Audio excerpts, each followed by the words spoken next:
Hey, what's up, guys? Welcome back to Cineverse. I'm Jess, and today we're diving into all the Easter eggs, references, and little details you might have missed in the second trailer for Deadpool and Wolverine. So, without getting into a bar fight, let's get started. Let's fucking go! Let's fucking go. The trailer opens with Wolverine in a bar, just like we saw in the first X-Men movie back in 2000. The bartender is telling him he's not welcome there, likely because he's a mutant. Logan says, My bar. Just give me one more drink and then I'll leave. a little wink and nod to the idea of Hugh Jackman playing Wolverine, just one more time, and then he'll leave, just like we saw in this teaser announcement for his return. Look, lady, I'm not interested. Deadpool says, "Hi, Peanut," sounding just like Paul Rudd's Scott Lang when talking to his daughter Cassie Lang, whom he calls Peanut. And a little later in the trailer, we get some more Ant-Man references that I think could be teasing a cameo from Paul Rudd in this movie. In the bar, we can see a Canadian flag and these moose antlers on the wall. This makes sense because Wolverine is from Canada, and in the first X-Men movie, he's in a bar in Canada. And in X-Men Origins, Wolverine, we hear him say, I'm Canadian. Deadpool pulls a gun on him. We can see around the barrel the words, "Smile, wait for Flash," just like we saw in the opening credits of Deadpool 2. We then see Wolverine push his head to the barrel, and he smiles, showing us two things. Wolverine, of course, can take a bullet to the head, just like we saw in X-Men 2 and in Origins, Wolverine. But this also shows us that this Wolverine is at a point in his life when he has nothing worth living or fighting for. Now, in X-Men Origins, Wolverine, we saw Wolverine take an adamantium bullet to the head that made him lose his memories, including the memory of this merc without a mouth. We've also seen an adamantium bullet be able to kill a clone of Wolverine in Logan. In the exclusive footage we saw at CinemaCon, we learned that the TVA has given Deadpool adamantium katanas, so they probably also gave him adamantium bullets as well. So this Wolverine may be hoping that Deadpool will shoot him in the head and either kill him or make him forget all the painful memories he's carrying with him. Whiskey Dick of the Claws. Yesterday, we got a teaser for this trailer tweeted out by Ryan Reynolds, Hugh Jackman, and Marvel Studios. In that teaser, we heard audio from the scene in Deadpool 2 when Deadpool travels back to X-Men Origins, Wolverine. It's also in that trailer that we saw footage from Logan, the Wolverine, and X-Men Origins, Wolverine, but nothing from the X-Men films. Perhaps this is hinting that we're going to be revisiting the Wolverine trilogy throughout Deadpool and Wolverine, and that this movie is going to be kind of a character study, and kind of a final chapter closing of the book for the character of Wolverine. My guess as to what's happening in this scene is that it's earlier on in the film before Deadpool and the TVA are on opposite sides. I think that in this scene, we're actually seeing Deadpool sent by the TVA to arrest Wolverine, something the TVA has never been able to do. But we'll get more into those theories in our follow-up video coming soon. So we also got a new poster for the film, which is a recreation of this poster for Logan, inspired by this poster for Schindler's List. Here in the void, we finally get the face reveal in this shot of Wolverine looking over Deadpool during their fight in the void. Remember, the Void was first introduced in Loki as a place at the end of time where variants and things from dead realities go when their universes or timelines are destroyed. It's also here in the Void that we get another look at the 20th Century Fox statue, as well as what looks like the Saber space station that we saw in the Marvels. Here, Deadpool says, "I'm about to lose everything that I've ever cared about," confirming our theory that his universe is dying and that this movie will be focusing on his mission to save his universe from annihilation. We also get a reference to this version of Wolverine's universe having also been destroyed. Here, we can see Logan walking past these giant pillars that are just like the gravestones we saw in the Days of Future Past comics, tombs of fallen mutants. And you know, it's worth mentioning that twice now we've seen the Fox X-Men universe go to sh*T,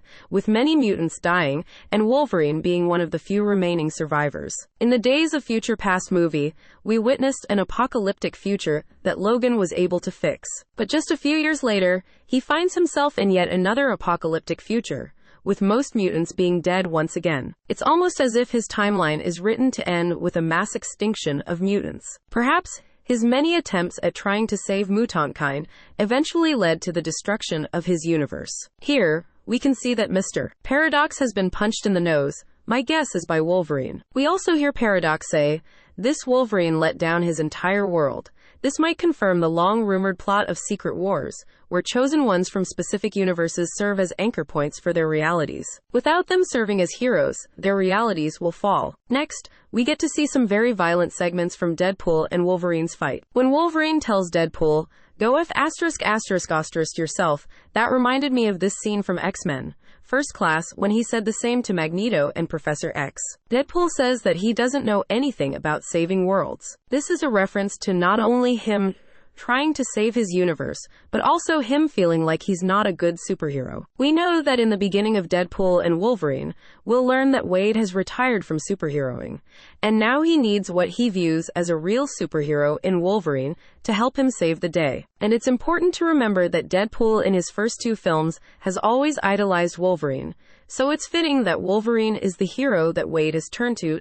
help save his world, showing us the guilt Logan feels for whatever role he had to play in the destruction of his own universe. And then, boom, we get a shot of Wolverine sleeveless. Wolverine sleeves have been something many fans have pointed out as a difference between his yellow costume from the comics and the animated series, and the yellow costume that we are seeing in this movie. In the background here, we can see Lightfell. Lightfell, being the co-creator of Deadpool, has his name next to just feet, because Lightfell notoriously couldn't draw feet, something they also poke fun at in Deadpool 2. You'll also notice that Wolverine and Deadpool are walking down a one-way street, but in the opposite direction. This could symbolize how they are going against the predetermined path of the sacred timeline and refusing to fall in line with the future that has been written for them. And yes, I know that in Loki Season 2, we saw the sacred timeline replaced by Loki's multiversal tree. However, in the exclusive CinemaCon footage that I was lucky enough to see, we heard Mr. Paradox say that the TVA works to protect the sacred timeline. So,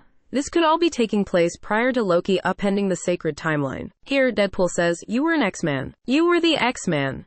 It's a bit of a meta reference to how, unlike in the comics or the animated series where Wolverine was more of a supporting character, Jackman's take on Wolverine really pushed the character into the spotlight as the X-Man. We can also see Cassandra Nova, the confirmed villain for this film and sibling of Professor Charles Xavier. In the comics, she was actually behind the brutal massacre of mutants at Genosha, the same massacre that we saw in Episode 5 of X-Men 97. As we've theorized many times, I think that the X-Men 97 animated universe could be getting tied in with the mainline MCU, and this could be yet another hint. Now earlier, I said that I thought we might get a cameo from an Ant-Man variant in this movie portrayed by Paul Rudd, and now I'm not so sure. I think that I may have found that variant, and it's not the cameo we were expecting. Here, we can see Cassandra stepping out of what looks like the skull of Ant-Man in his giant man form. So it's not just the costume, it's the whole skeleton.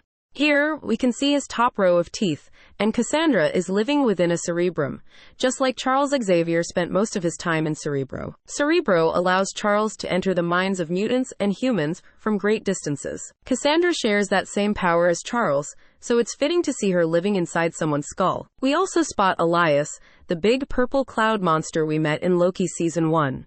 A being capable of eating the very fabric of reality and consuming variants and leftover artifacts thrown into the void. And here, we get an even better look at the giant man corpse that Cassandra has made her home. You can also see Azazel from X-Men First Class, the father of Nightcrawler in the comics. I think this right here could be the same version of Sabretooth that we met in the first X-Men film. Additionally, we see Lady Deathstrike from X-Men 2, as well as Pyro from X-Men 2 and 3. And I suspect this might be Toad. In the distance, we catch a glimpse of the Golden Gate Bridge, which we also saw in the first trailer for Deadpool and Wolverine. That Golden Gate Bridge, of course, hails from the scene in X-Men, The Last Stand, when Magneto lifted the bridge. And here we can see Deadpool with Dogpool. On the side of Deadpool's head, we notice 3 Wolverine claw marks from their earlier fight in the film. In the comics, Dogpool is a variant of Deadpool, similar to how Loki has an alligator variant. So, I'm guessing that Dogpool will actually be one of the many Deadpool variants that we meet in the Void. We also catch sight of the big old gloved hands of Giant Man. Additionally,